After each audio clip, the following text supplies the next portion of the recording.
আপনারা দেখছেন 99 নিউজ বাংলা। বদলাবো আমরা। দেরিতে হলেও শুরু হলো রাজ্য সরকারের সুফল বাংলা।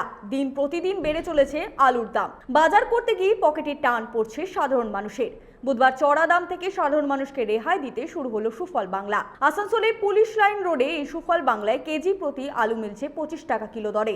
প্রথম দিন থেকেই সুফল বাংলায় আলু কিনতে মানুষের ভিড়। অনেকটাই সুবিধা হচ্ছে, যা এখনকার যে রেট তার মধ্যে থেকে একটু বেশি হচ্ছে, মানে কম হচ্ছে, অনেকটাই কম হচ্ছে। তার মধ্যে দেখা যাচ্ছে যে বিভিন্ন বাজারেও কিন্তু মানে পুলিশের তরফ থেকে বলুন, এক্সপোর্টসের ডিপার্টমেন্ট থেকে বলুন, হানা মারছে যাতে কোনোরকমভাবে আলুর দাম না বাড়াতে পারে।